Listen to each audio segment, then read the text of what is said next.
السلام عليكم ورحمة الله وبركاته. إن الحمد لله نحمده ونستعينه ونستغفره ونؤمن به ونتوكل عليه ونعوذ بالله من شرور أنفسنا ومن سيئات أعمالنا. من يهده الله فلا مضل له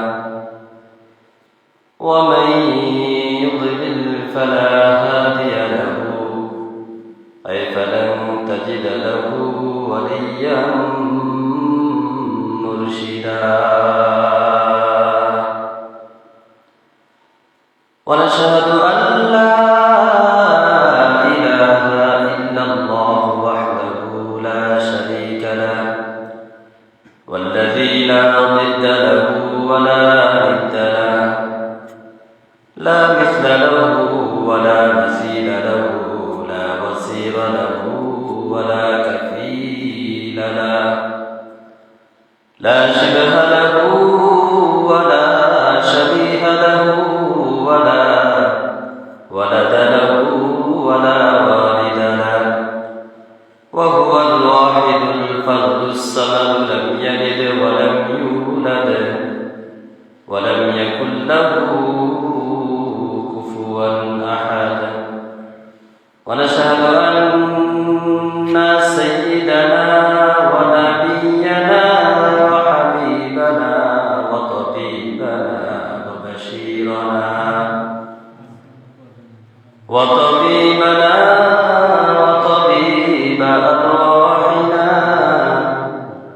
وطبيب أرواحنا محمدا عبد الله ورسوله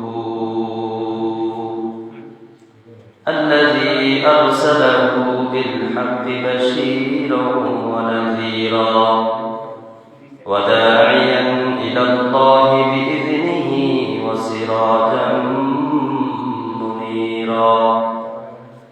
أما بعد فقد قال الله تعالى في كلامه المجيد وفي فرقانه الحميد.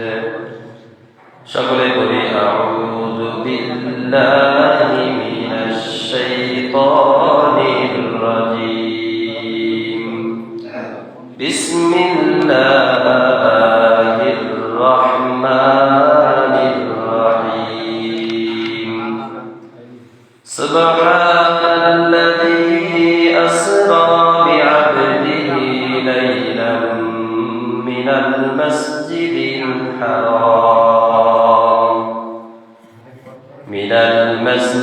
الحرام إلى المسجد الأقصى.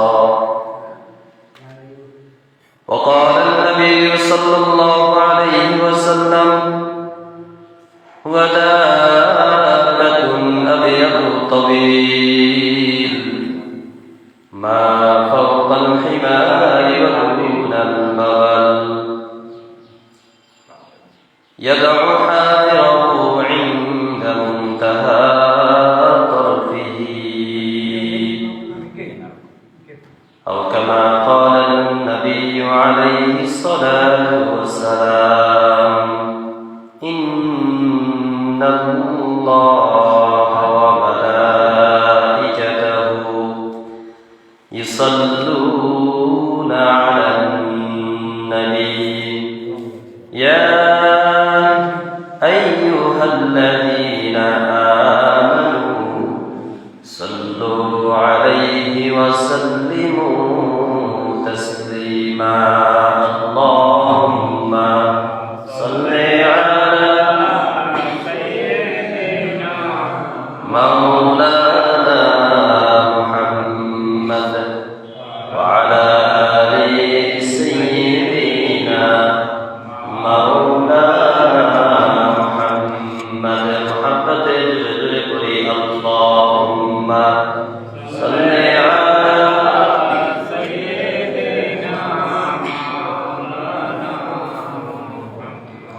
وعلى آل سيدنا مولانا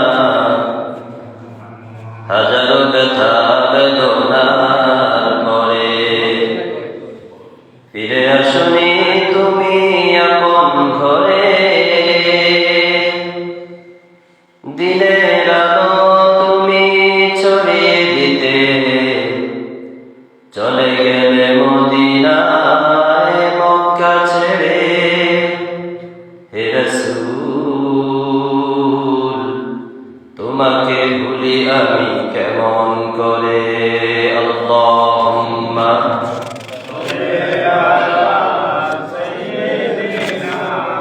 মাওলানা মুহাম্মদ ওয়া আলা আলি সাইয়্যিদিনা মাওলানা মুহাম্মদ বালাগাল উলা বিজামালিহি কাশাফাত দুজা বিজামালিহি হাসানাত জামিউ খিসালিহি সাল্লু আলাইহি। সকলে বলি আলহামদুলিল্লাহ। আওয়াজ করে বলি আলহামদুলিল্লাহ। শুকরিয়া আদায় করলাম মহান রব্বুল আলামিনের দরবারে, যে আল্লাহ সুবহানাহু ওয়া তাআলা আমাদেরকে আজকে পবিত্র রজব মাসের দ্বিতীয় জুমা, আল্লাহ পাকের হুকুম জুমার নামাজ আদায় করার জন্য তৌফিক যিনি দিলেন, যিনি আমাকে আপনাকে সুস্থ রাখলেন, সুস্থতার সাথে যিনি আমাকে আপনাকে মসজিদে আনলেন, যিনি আমাকে আপনাকে জুমার নামাজ পড়ার জন্য নেক আমল করার জন্য তৌফিক দিলেন, সেজন্য আরেকবার বলি দিল থেকে আলহামদুলিল্লাহ। দুরূদ শরীফ পড়ি বিশ্বনবী মুহাম্মদ রাসূলুল্লাহ সাল্লাল্লাহু আলাইহি ওয়াসাল্লামের প্রতি, যাকে আল্লাহ পাক সৃষ্টি না করলে কোনো কিছু সৃষ্টি করতেন না, সেজন্য সকলে একবার বলি সাল্লাল্লাহু আলাইহি ওয়াসাল্লাম। সম্মানিত হাজিরিন, গত জুমায় আলোচনা করেছি রাসূল কারীম সাল্লাল্লাহু আলাইহি ওয়াসাল্লামকে আল্লাহ পাক মেরাজে নিয়ে গিয়েছেন। এ ব্যাপারে আল্লাহ পাক পবিত্র কোরআন কারীমের সূরা বনী ইসরাঈলের 1 নম্বর আয়াতে আল্লাহ পাক ঘোষণা করেছেন, সুবহানাল্লাযী আসরা বিআবদিহি লাইলাম মিনাল মাসজিদিল হারাম ইলাল মাসজিদিল আকসা। আওয়াজ করে বলি সুবহানাল্লাহ। আল্লাহ পাক বলতেছেন, মহান ওই সত্তা যিনি তার বান্দাকে রাতের কিছু অংশে ভ্রমণে নিয়ে যান মসজিদে হারাম থেকে, অর্থাৎ মক্কা শরীফ থেকে মসজিদে আকসা পর্যন্ত, মানে বাইতুল মুকাদ্দাস পর্যন্ত। সুবহানাল্লাহ। কিতাবের মধ্যে আসছে আল্লাহ রাব্বুল আলামিন বাইতুল মুকাদ্দাসে যখন নিয়ে যান, ওইখানে হযরত আদম আলাইহিস সালাম থেকে শুরু করে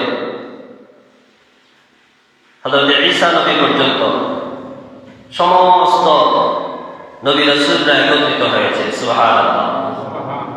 এবং সবচেয়ে খুশির সংবাদ হচ্ছে, এই সমস্ত নবী রাসূলকে একত্রিত করে আল্লাহ পাক আমার আপনার নবীকে সমস্ত নবীদের ইমাম বানিয়ে দিয়েছেন। সুবহানাল্লাহ। এই জন্য আমার আপনার নবীকে বলা হয় ইমামুল মুরসালিন। কি বলা হয়? ইমামুল মুরসালিন। শুধু তাই নয়,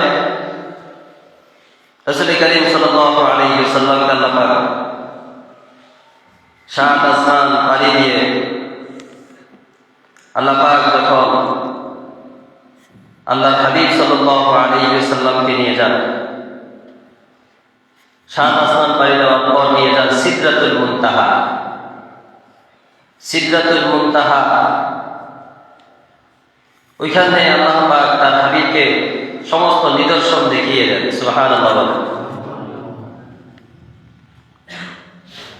রাসূল কারীম সাল্লাল্লাহু আলাইহি ওয়াসাল্লাম বলতেছেন, হুয়া দাতাতুন আবিয়াতু তাওয়ীল মা ফাওকাল হিমারি ওয়া দুনাল বাকার ইয়াদউ হাফিরাহু ইনদা মুনতাহা তারফিহি। মুসলিম শরীফের একটি হাদিসের মধ্যে আসছে, নবীজি বলতেছেন, আমাকে আমাকে যখন ঊর্ধ্ব আকাশে নিয়ে যাওয়া হলো, আমাকে একটা বাহনে করে নিয়ে যাওয়া হয়েছে। সুবহানাল্লাহ। সে বাহনের নাম হচ্ছে বুরাক। সে বাহনের নাম কি? বুরাক। নবীজি বলতেছেন এটা কেমন ছিল? এটা ছিল এমন একটা সাদা রঙের পশুর মতো, জানোয়ারের মতো সাদা রঙের, যা গাধার চেয়ে ছোট, খচ্চরের চেয়ে বড়। সুবহানাল্লাহ। যা গাধার চেয়ে একটু বড়, খচ্চরের চেয়ে একটু ছোট। নবীজি বলতেছেন তার গতি কতটুকু ছিল, কেমন ছিল জানো? নবীজি বলতেছেন যে আমি আপনি চোখ দিয়ে তাকাইলে যতটুকু পর্যন্ত তাকাই, মানে শেষ প্রান্ত যেটা আমরা দেখি, নবীজি বলতেছেন এই বুরাকের একটা কদম হচ্ছে আমি আপনি এক চোখ দিয়ে যতটুকু পর্যন্ত দেখি উপরের দিকে, ততটুকু পর্যন্ত বুরাকের এক কদম। সুবহানাল্লাহ বলি আবার। আমি আপনি কদম দেই কতটুকু? আস্তে আস্তে করে এক কদম, দুই কদম, এক পা, দুই পা করে। নবীজি বলতেছে আমাকে আল্লাহ পাক যে বুরাকে করে নিয়ে গেছে, এই বুরাকের গতিবিধি রকেটের মতো না। রকেট এটা আমি আপনি মানুষ বানাইছে, আল্লাহ ব্রেন দিছে, বুদ্ধি দিছে, মানুষ বুদ্ধি খাটাইয়া রকেট বানাইছে। এই রকেট কেমনে বানাইছে? এটাও বিশেষজ্ঞরা বলতেছেন যে নবীজি যে মেরাজে গেছেন, এই মেরাজের ঘটনাকে বর্তমান সায়েন্স বিজ্ঞান এটাকে গবেষণা করছে। গবেষণা করে তারা বলতেছে আমরা তো ঊর্ধ্ব আকাশে যেতে পারবো না, দেখি কতটুকু পর্যন্ত যেতে পারি। রকেট বানাইছে, রকেটের গতিবিধি দিছে যতটুকু, এই গতিবিধি দিয়ে তারা যাইতে যেতে চাঁদের দেশ পর্যন্ত যেতে পারে। আল্লাহু আকবার বলেন। কোন দেশ? চাঁদের দেশ পর্যন্ত। আমার প্রিয় ভাইয়েরা, মানুষের দৃষ্টির শেষ সীমানা যতটুকু পর্যন্ত যায়, যত দূর যায়, কতটুকু পর্যন্ত যায় আমরা কেউ বলতে পারি না। কোটি কোটি মাইলের যে দূরের যে নক্ষত্র, ওইটা পর্যন্ত আমরা এই জমিন থেকে দেখি, ঠিক কিনা? রাত্রেবেলা যখন আমরা চাঁদ উদিত হয়, চাঁদের সাথে অনেকগুলো তারা ওঠে, নক্ষত্র ওঠে, ঠিক কিনা? ওই যে নক্ষত্রগুলো আমরা জমিন থেকে দেখি, আল্লাহ নবী বলতেছেন কোটি কোটি মাইল দূরের যে গ্রহ নক্ষত্র যে আমরা দেখতে পাই, কোটি কোটি নয়, কোটি কোটি ৯,০০০ কোটি মাইল দূরেরও যে নক্ষত্রটা, সেই নক্ষত্র আমি আপনি জমিন থেকে দেখতে পাই। সুবহানাল্লাহ। আকাশ থেকে যত নক্ষত্র দেখি দেখা যায় একটা বালিকণার মতো, ঠিক না? একেবারে বালিকণার মতো ছোট্ট করে দেখা যায়। আসলে না, মনে করি এটা এখান থেকে এখানে এত ছোট দেখা যায় না। বর্তমান সায়েন্স বিজ্ঞান বলতেছে এটা কোটি কোটি নয়, ৯,০০০ কোটি মাইল। আল্লাহু আকবার বলেন না। কত হাজার? ৯,০০০ মাইল না, ৯,০০০ আবার কোটি মাইল। আল্লাহু আকবার কাবীরা। ৯,০০০ কোটি মাইলের দূরের যে গ্রহ নক্ষত্রটা, ওইটা আমি আপনি এক দৃষ্টিতে জমিন থেকে, দুনিয়া থেকে দেখি। আল্লাহু আকবার বলেন। নবীজি বলতেছেন এইরকম দৃষ্টির শেষ সীমা পর্যন্ত দূরের এক এক কদম আল্লাহ নবীর যে বাহন ছিল, ওই বাহন এই বুরাকের এক একটা কদম। সুবহানাল্লাহ। এক একটা কদম, একটা কদম দিত এত দূর যেত। এটা গতিবিধিটা কেমন ছিল? রাসূল কারীম সাল্লাল্লাহু আলাইহি ওয়াসাল্লাম বলতেছেন দুনিয়ার মধ্যে আমি মানুষের কাছে যখন এগুলো বিশ্বাস করার জন্য নয়, মানুষের কাছে যখন সত্য কথাগুলো যখন আমি তুলে ধরলাম সাহাবীদের সামনে, মক্কার কাফের বেঈমানেরা আমার এই কথাগুলো তারা বিশ্বাস করতে পারে নাই, ঠিক কিনা? তারা বিশ্বাস করতে পারে না যে কেমনে, কিভাবে সম্ভব? এক রাতের মধ্যে যাবে আবার আসবে, এগুলো কাল্পনিক ছাড়া কিছু না। গত জুমায় বলেছি না, বিশ্বাস করে না। শেষ পর্যন্ত যখন আল্লাহ পাক নবী করিম সাল্লাল্লাহু আলাইহি ওয়াসাল্লামের চোখের সামনে যখন বাইতুল মুকাদ্দাসকে ধরলেন, নবীজি সব কিছু তাদের প্রশ্নের জবাব দিয়ে দিয়েছেন, যারা বলেন সুবহানাল্লাহ। এরপরেও তারা মানতে পারে নাই, শেষ পর্যন্ত কি বলছে? এগুলো জাদু। নাউজুবিল্লাহ বলেন, এগুলো জাদু ছাড়া কিছু না, এগুলো জাদু ছাড়া কিছু না। আমার প্রিয় ভাইয়েরা, বর্তমানে যে বোরাকের কথা নবীজি বলেছেন, এই বোরাককে কেন্দ্র করে অনেক মানুষ বোরাক তৈরি করছে, বোরাকের ছবি আঁকছে, এমন বোরাকের ছবি আঁকছে, পেছনের জায়গাটা ঘোরার মতো পাও আছে, সামনের জায়গাটা ঘোরার মতো নয়, একটা মহিলার ছবি দিছে। নাউজুবিল্লাহ বলেন, মহিলার ছবি দিছে, একজন নারীর ছবি দিয়া, দুইটা ডানা দিয়া ছবি বানাইছে। দেখছেন কিনা আপনারা জানি না, আমি দেখছি। অনেক দোকানের মধ্যে বরকতের জন্য এটা রাখা হতো, অনেক বাড়ি ঘরের মধ্যেও রাখা হতো। আমি দেখছি এটা ঘোরার মতো, পেছনের সাইড আর সামনের সাইডে একটা নারীর ছবি আর দুইটা ডানা। এটা কেন রাখছেন? এটা বোরাকের ছবি। নাউজুবিল্লাহ কেন? এটা কিসের ছবি? বোরাকের ছবি বানিয়েছে। ঘোরার মতো দেখতে, নারীর মতো মুখ, আরো তার দুইটা ডানা। এটা কি বোরাক হতে পারে? আমার প্রিয় ভাইয়েরা, ঘোড়ার মতো আকৃতি দিতে হয় এমন, এই জন্য তারা ঘোড়ার আকৃতি দিছে। আবার পরে যেহেতু গেছে, সেই জন্য দুইটা ডানা লাগবে, সেই জন্য আরো দুইটা ডানা দিছে। যেহেতু বোরাক বলে কথা, সেই জন্য তাহলে মুখটা দরকার, মুখও বানাইতে হয়, সেই জন্য বানাইছে একটা মহিলার মুখ। নাউজুবিল্লাহ। কিসের মুখ? মহিলার মুখ। এই সমস্ত ছবি ঘরের মধ্যে রাখলে বরকত হবে না আযাব হবে? কথা বল না, বরকত হবে না আযাব হবে? আমার নবী, আপনার নবী কেমন নবী দেখেন, রাহমাতুল লিল আলামিন নবী, উম্মতের দরদে নবী, আমার আপনার নবী, আমার জন্য দরদ, আপনার জন্য দরদ, সকলের জন্য দরদ। সুবহানাল্লাহ বলেন। নবীজি সাল্লাল্লাহু আলাইহি ওয়াসাল্লাম যুদ্ধের ময়দানে একজন সাহাবী যুদ্ধ করতে গেছে। যুদ্ধের ময়দানে যুদ্ধ করতে করতে এক পর্যায়ে এমন আঘাত পেল, আঘাতের কারণে সাহাবীর চোখ খুলে গেছে। কি খুলে গেছে? চোখ খুলে পড়ছে। চোখটাকে হাতে ধরে নবীর সামনে আসছে, ইয়া রাসূলুল্লাহ, আমার তো চোখ খুলে গেছে, কি করব? আল্লাহ নবী সাল্লাল্লাহু আলাইহি ওয়াসাল্লাম চোখটাকে ধরে বিসমিল্লাহ বলে সাহাবীর চোখের মধ্যে লাগিয়ে দিলেন। সুবহানাল্লাহ। সাহাবীর চোখের মধ্যে লাগিয়ে দিছে, ফু দিয়ে দিছে, চোখ ভালো হয়ে গেছে। সুবহানাল্লাহ। সাহাবী বর্ণনা করে যে চোখে আমার নবী ফু দিয়ে আমার চোখ ঠিক করে দিল, পরবর্তীতে আমি নিজেই বলতে পারতেছি না যে আমার কোন চোখটা নষ্ট হয়েছে। সুবহানাল্লাহ। আমার যে কোন চোখটা খুলে পড়ে গেছিল, এটা আমি ভুলে গেছি, আর বলতে পারতেছি না কোন চোখটা, কি ডান চোখ না বাম চোখ। আল্লাহু আকবার বলবেন না? এমন নবী।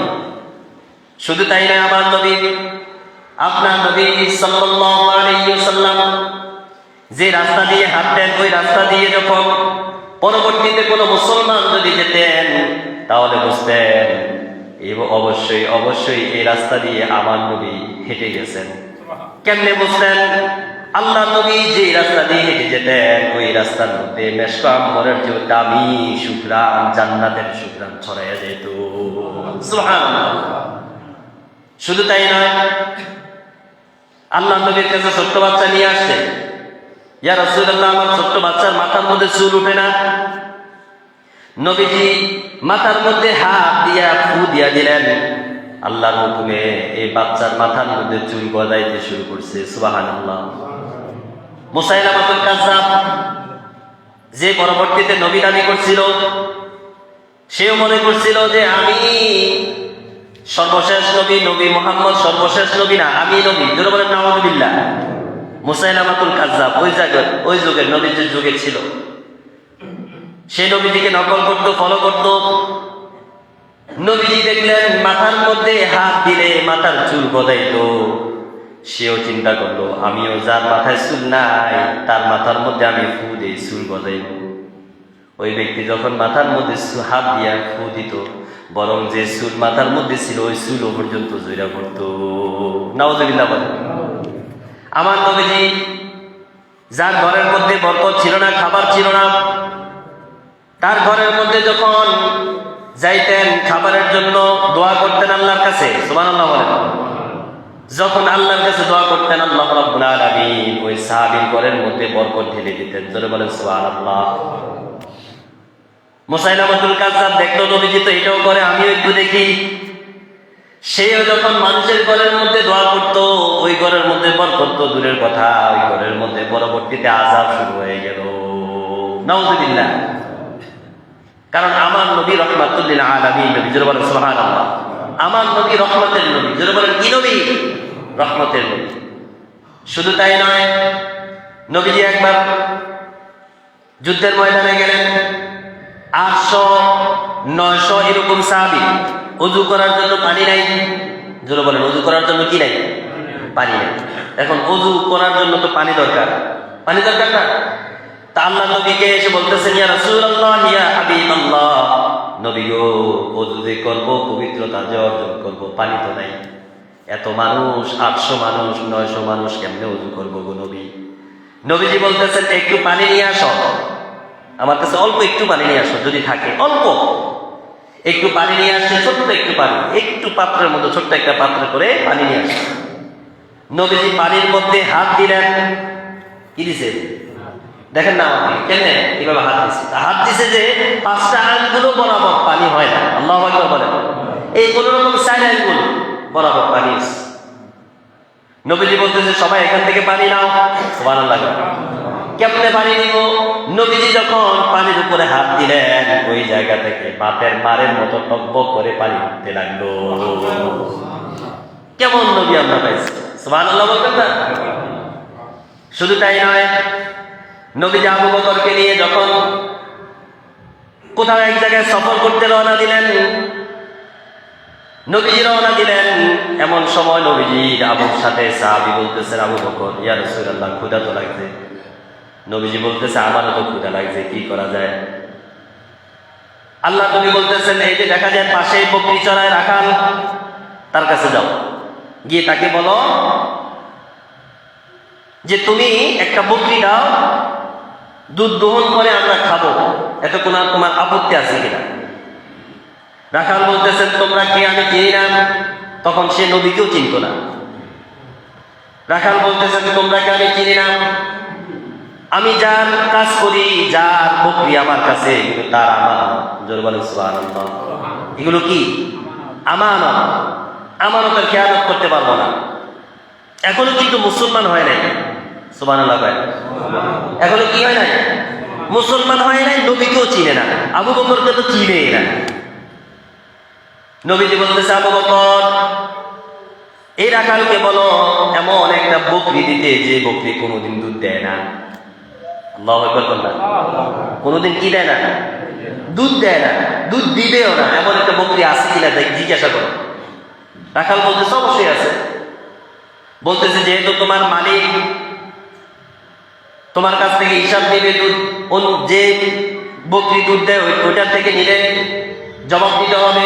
নবীজি বুঝে গেলেন এই রাখালের ঈমান বড় মজবুত, তার বিশ্বস্ত একজন লোক।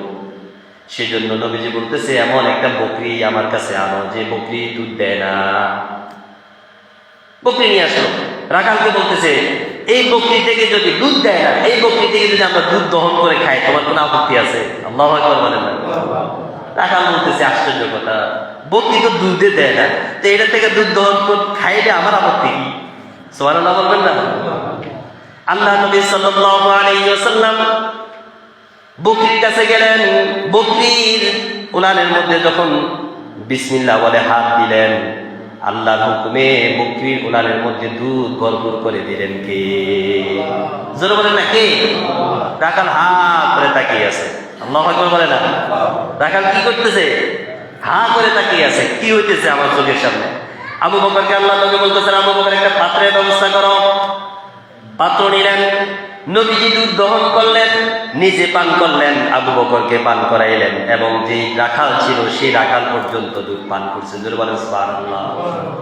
রাখাল নবীজি এই সুন্দর কাজ দেখে, নবীজির মুআজিজা দেখে, আবু বকর সাথে দেখে রাখাল বলল, এতদিন তো আমি বুঝি নাই, এখন বুঝি আপনি সত্য নবী, আপনি পড়িয়ে দেন আশহাদু আল্লাহ ইলাহা ইল্লাল্লাহ ওয়া আশহাদু আন্না মুহাম্মাদান আবদুহু ওয়া রাসূলুহু। জোরে বলেন সুবহানাল্লাহ। রাখাল মুসলমান হয়ে গেছে। আমার প্রিয় ভাইয়েরা, এই যে এখন আমরা একটা কালিমা পড়লাম, কালিমাটার নাম কি? কালিমা শাহাদা। জোরে বলেন, এই কালিমার নাম কি? কালিমা শাহাদা। আমি আপনি যদি ঈমানের সাথে, মনোযোগের সাথে, অর্থের দিকে খেয়াল করেন, আমি আপনি যদি পড়ি আশহাদু আল্লা ইলাহা ইল্লাল্লাহ, সাক্ষী দিতেছি, আমি সাক্ষী দিতেছি। জোরে বলেন না, আমি কি দিতেছি? সাক্ষী দিতেছি। কি সাক্ষী দিতেছি? আল্লাহ ছাড়া কোনো মাবুদ নাই। জোরে বলেন না, আল্লাহ ছাড়া কোনো মাবুদ নাই, সাক্ষী দিলাম। আবার বলতেছি ওয়া আশহাদু আন্না মুহাম্মাদান আবদুহু ওয়া রাসূলুহু। আবার বলতেছি, আমি আরো সাক্ষ্য দিতেছি, সুবহানাল্লাহ কয় না, আমি আরো সাক্ষ্য দিতেছি মুহাম্মদুর রাসূলুল্লাহ সাল্লাল্লাহু আলাইহি ওয়াসাল্লাম হচ্ছেন আল্লাহ পাকের প্রেরিত বান্দা এবং রাসূল। জোরে বলেন সুবহানাল্লাহ। এই কালিমাটা যদি আমি আপনি একেবারে ইয়াকিনের সাথে অর্থের দিকে খেয়াল করে যদি তেলাওয়াত করি, পড়ি, হাশরের মাঠে আমার আপনার আমল নামা যখন পাল্লার মধ্যে ওজন করা হবে, মিজানের মধ্যে যখন ওজন করা হবে, একটা থাকবে নেকির পাল্লা আর একটা থাকবে বদ আমলের পাল্লা, গুনার পাল্লা। জোরে বলেন না, একটা কিসের পাল্লা থাকবে? কথা বুঝলেন না মনে হয়? একটা নেকের পাল্লা আর একটা বদ আমল গুনার পাল্লা। এমন একজন ব্যক্তিকে হাজির করা হবে, তাকে হাজির করার পর বলবে তোমার আমল নামা দেখাও।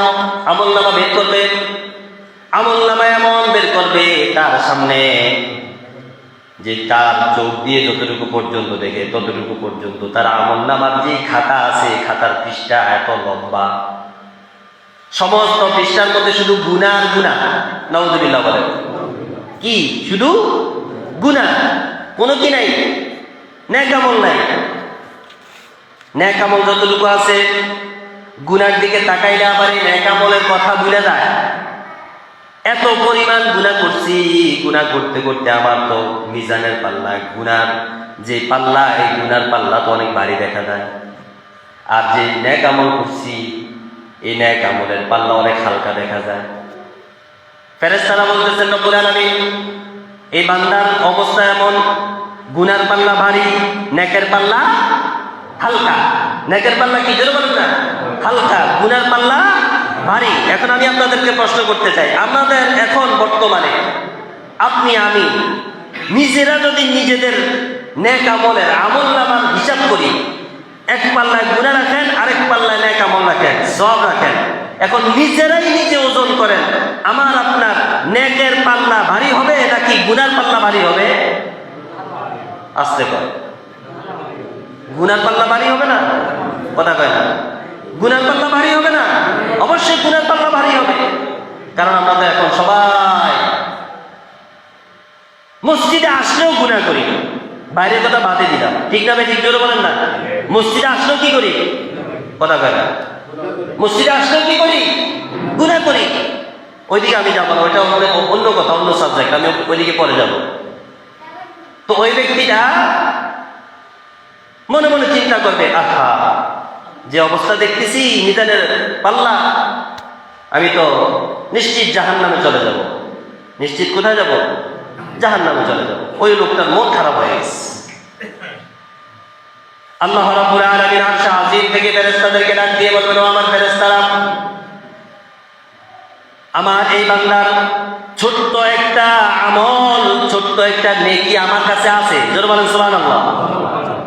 কার কাছে আছে? কথা কয় না, বলতে হবে তো, কার কাছে? আল্লাহর কাছে আছে। ফেরেশতারা ডাক দিয়ে বলবেন, রব্বুল আলামিন, সেই ছোট্ট নেকিটা কি? আল্লাহ রাব্বুল আলামিন এইরকম ছোট্ট একটা কাগজের টুকরার মধ্যে লিখে ফেরেশতাদেরকে দিবে। সুবহানাল্লাহ। কার কাছে দিবে? ফেরেশতার কাছে। আল্লাহ রাব্বুল আলামিন বলবেন, ফেরেশতারা এই ছোট্ট টুকরাটা মিজানের পাল্লায়, নেকির পাল্লার মধ্যে রাখো। সুবহানাল্লাহ। কোথায় রাখো? নেকির পাল্লা। গুনার পাল্লা তো এটা এমনি দেখা যায় অনেক ভারী।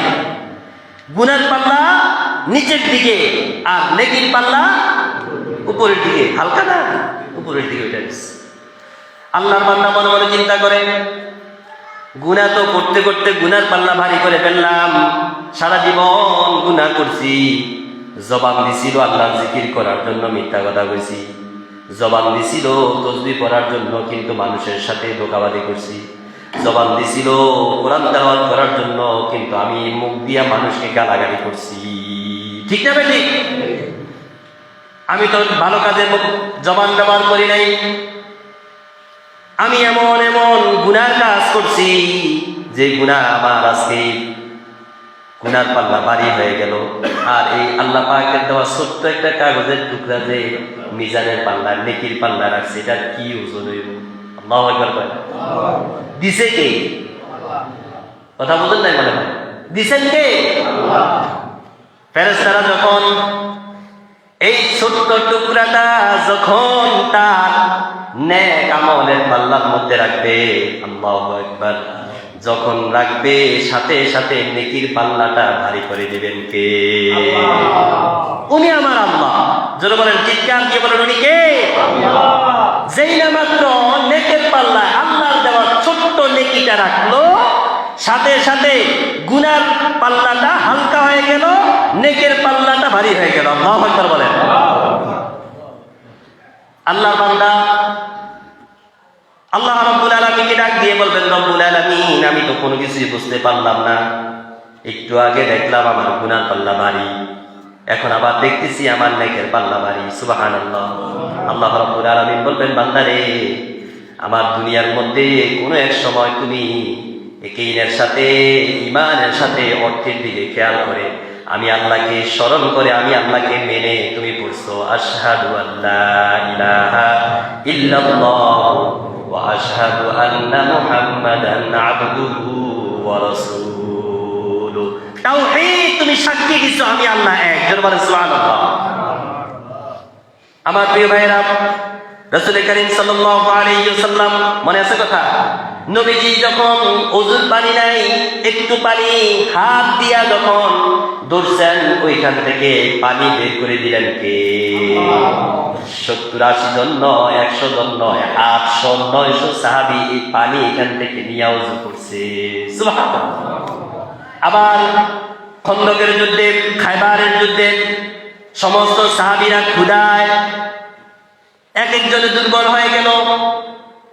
আল্লাহ নবী সাল্লাল্লাহু আলাইহি ওয়াসাল্লাম একজন সাহাবীকে বলতেছেন, তোমার বাড়িতে আজকে আমাদের দাওয়াত, তুমি বাড়িতে যাও। সাহাবী তো অবস্থা খারাপ, আমার বাড়িতে আছে বকরি, ছোট্ট একটা বকরি, এটা বড় বড় জোরে জবাই করলে বেশিতে বেশি 5 থেকে 10 জন খাওয়ানো যাবে, কিন্তু এখানে যুদ্ধের ময়দানে যে শত শত সাহাবী, এদের তো ব্যবস্থা করা যাবে না। বাড়িতে গিয়ে বিবিকে বলতেছে, বিবিরে, নবীজি বলছে আজকে আমাদের বাড়িতে খাবে। সুবহানাল্লাহ বলেন না? কেমন নবী দাওয়াত! আল্লাহু আকবার, আল্লাহু আকবার। নবীজি আমার বাড়িতে খাবে। স্ত্রী বলতেছে, ভয় পাইতেছে কেন? আল্লাহ নবী যেহেতু বলছে, নিশ্চয় কোনো না কোনো একটা ব্যবস্থা হয়ে যাবে। সুবহানাল্লাহ। যেই না মাত্র রুটি বানাইলেন, সামান্য একটু আটা ব্যবস্থা করে রুটি বানাইলেন কয়েকটা, বকরিটা জবাই করে গোশত রান্না করলেন, নবীজির কাছে এসে বলতেছেন, নবী গো, ইয়া রাসূলুল্লাহ, সবকিছু ব্যবস্থা হয়ে গেছে, আসেন। সুবহানাল্লাহ। নবীজি বাড়িতে গেলেন, সমস্ত সাহাবীদেরকে নিয়ে যখন বাড়িতে গেলেন, আল্লাহ নবী বলতেছেন, দাও রুটির পাত্রটা দাও, গোশতের পাত্রটা দাও। নবীজি বলতেছে, এখানে ডাকনা দিলাম, ডাকনা কেউ সরাইবা না, ডাকনা এইভাবে থাকবে, আমি এখান থেকে রুটি দিব, গোশত দিব, সবাই তোমরা পেট ভরে খাবে। জোরে বলেন সুবহানাল্লাহ। রহমতের নবী ঢাকনা দিয়া সমস্ত সাহাবীদেরকে রুটি দিলেন, গোশত দিলেন, সবাই খাইতেছে, আবার নেয় আবার খায়, আবার নেয় আবার খায়, জন্মের খানা গেছে। সুবহানাল্লাহ। আল্লাহ নবী বলতেছে আর কেউ বাকি আছে? ইয়া রাসূলুল্লাহ, আর কেউ বাকি নাই।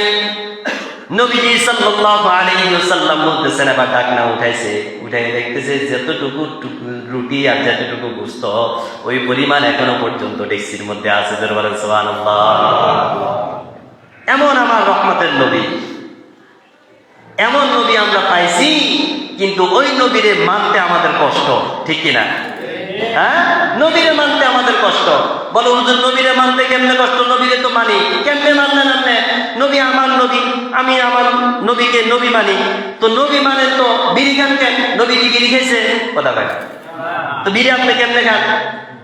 আমার নবী তো বিড়ি কোনোদিন খায় নাই, আপনি খান কেন? তখন খাই আর কি, আমার নেশা ওদের লাগে খাই। নাউযুবিল্লাহ কয় না? তো জোর কর না নাউযুবিল্লাহ। তো নবীরে মানেন, আবার বিড়িও খাইবেন, নবীরে মানবেন, আবার সিগারেটও খাইবেন, নবীরে মানবেন, আবার দোকানে যাইয়া মিথ্যা কথাও কইবেন, নবীরে মানবেন, আবার ওজনও কম দিবেন। নাউযুবিল্লাহ কয় না? তো একদম। এগুলো কি নবীর কাজ নাকি ধোঁকাবাজের কাজ? জোরে বলেন না, কার কাজ? ধোঁকাবাজের কাজ। তুমি ধোঁকা দিতেছ। প্রিয় হাজিরিন, রাসূল কারীম সাল্লাল্লাহু আলাইহি ওয়াসাল্লামকে আল্লাহ তাআলা মেরাজে নিয়ে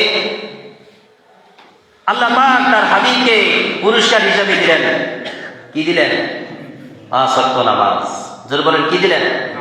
সালাত কায়েম করো, সালাত কায়েম করো, হবে সম্মানী তুমি, হবে জান্নাতি তুমি, হবে সম্মানী তুমি, হবে জান্নাতি তুমি, দেবে কাল হাসরে শীতল ছায়া আরশে আযীম। সুবহানাল্লাহ। রব্বিয়াল আলা, রব্বিয়াল আযীম, রব্বিয়াল আলা, রব্বিয়াল আযীম। জোরে বলেন সুবহানাল্লাহ। আপনি যদি নামাজ পড়েন, আপনি যদি 5 ওয়াক্ত নামাজি হন, আপনি যদি দিনদার হন, আল্লাহ পুরস্কার দেওয়া আপনি হুকুম যদি আপনি প্রতিদিন আমল করেন, আল্লাহ রাব্বুল আলামিন হাসরের ময়দানে যে আরশের ছায়া রাখবে, এই আরশের ছায়ার মধ্যে আপনাকেও জায়গা দিবে। জায়গা পেতে চান তো ইনশাআল্লাহ? সবাই বলেন না? আরশের নিচে জায়গা পেতে চাই? যদি চান তাহলে সাথে করে নামাজ নিয়ে যান, ঠিক না? সাথে করে কি নিয়ে যেতে হবে? নামাজ। নামাজ ছাড়া কোনো গতি নাই। দেখবেন একদল আছে, বলতে গেলে কষ্ট লাগে, তাদেরকে বুঝাইতে গেলে এরা আবার উল্টা ধমক দিয়ে আমাদেরকে বুঝাইতে চেষ্টা করে। যদি বলি নামাজ পড়েন না কেন, ধর্মীয় নামাজ লাগেনি। নাউযুবিল্লাহ না? জোরে করলে নাউযুবিল্লাহ। নামাজ পড়তে বললে কি বলে? কথা বলে নামাজ লাগে, এদের বলে নামাজ লাগে না। তো নামাজ পড়তে আসেন না কেন? আমরা নামাজ পড়ি।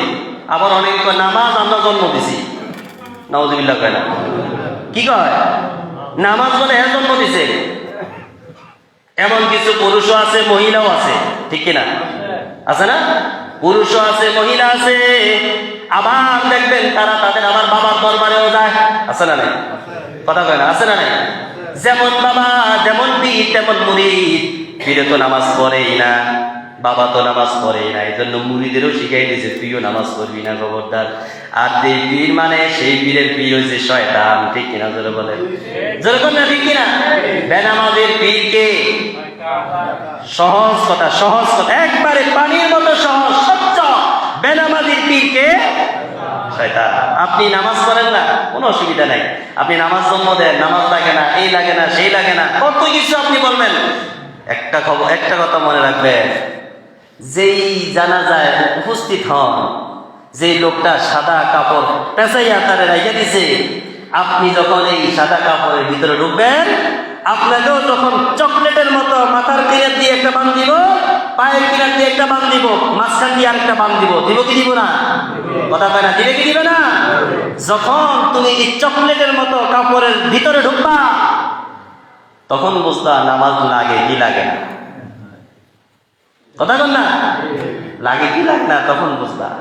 যখন তোমার সব ধইরা কবরে নামাইব, নামাইয়া যখন সবাই চলে আসবো তখন বুঝবা নামাজ লাগে কি লাগে না। অনেক মহিলা আছি কোনোদিন নামাজ পড়ে নাই, কোনোদিন পর্দা করে নাই। রাস্তা দিয়ে যখন একটা হকারের দোকান আছে, কসমেটিক্সের দোকান আছে, তরকারির দোকান আছে, আসে না? কথা আসে তো? তরকারি নিয়ে আসছে, আপনি নিজে পর্দা করেন নাই, বেপর্দা ভাবে ওই দোকানদারের সামনে গিয়ে আপনি তরকারি কিনলেন, বেপর্দার সাথে আপনি মাছ কিনলেন, বেপর্দার সাথে আপনি লিপস্টিক কিনলেন, চুড়ি কিনলেন, মাথার ব্যান্ড কিনলেন। সারাটা বছর সারাটা জীবন ধরে বেপর্দায় বেপর্দায় বেপর্দায় চলছেন। কিন্তু যখন মারা গেছে, মারা যাওয়ার পর কাপড়ের কাপড় 5টা দিয়া খাটিয়ার মধ্যে শোয়াইয়া উপরে একটা যায় নামাজি একটা চাদর দেয়, আছে না নাই? কথা কয় না? আছে না? কি জন্য দেয় চাদরটা? হ্যাঁ, পর্দা।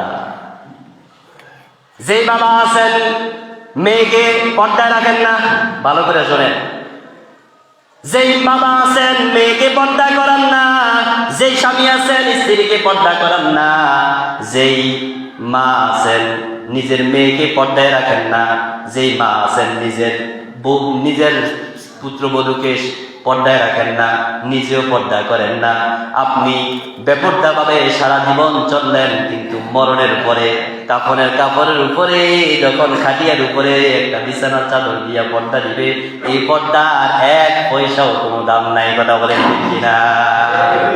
এই পর্দার কোনো দাম নাই। মজাদ হাজিরিন, আপনি আপনার মেয়েকে পর্দা করেন না, আপনি দায়ুস হয়ে কবরে যাবেন। কি হয়ে? জোরে করেন না, কি হয়ে? দায়ুস। আপনি স্বামী নিজের স্ত্রীকে সাথে করে বাইরেছেন, স্ত্রীর পর্দার কোনো খেয়াল করেন নাই, বলেন নাই, বলছেন মানে না, তাও আপনি তাকে শাসন করেন নাই, আপনি দায়ুস হয়ে কবরে যাবেন। এখন আমি আপনাদের কাছে প্রশ্ন করতে চাই, আমরা কি দায়ুস হয়ে কবরে যেতে চাই নাকি ইমানদার হয়? ইমানদার না দায়ুস? যদি দায়ুস হয়ে যেতে না চান তাহলে আপনার মেয়েকে পর্দায় আনেন, বিবিকে পর্দায় আনেন। আল্লাহ আমাদেরকে বুঝার তৌফিক দান করতে বলেন আমিন। সম্মানিত হাজিরিন, আল্লাহ রাব্বুল আলামিন আমাকে আপনাকে সকলকে দিন বুঝে আমল করার তৌফিক দান করতে বলে আমিন। ওমা আলাইনাল বালাগ। আজকে আলোচনা এখানে শেষ। একটি চিঠি আসছে এমন যে আব্দুল সাত্তার মিয়াজি বাড়ি, উনি আপনাদের মসজিদের জন্য দিয়েছে 500 টাকা। জোরে বলেন আলহামদুলিল্লাহ। আবুল হাসান সাহেব গাজীবাড়ি, উনি দিয়েছেন 500 টাকা। আল্লাহ কবুল করুন, জোরে বলেন আমিন। গত জুমায় আপনাদের মসজিদে কালেকশন হয়েছে 1365 টাকা। আল্লাহ তাআলা কবুল করুন, জোরে বলেন আমিন। আমরা যারা এখানে উপস্থিত আছি, আমি সকলকে অনুরোধ করব যে যেখানে যাই, যে অবস্থায় থাকি, আমরা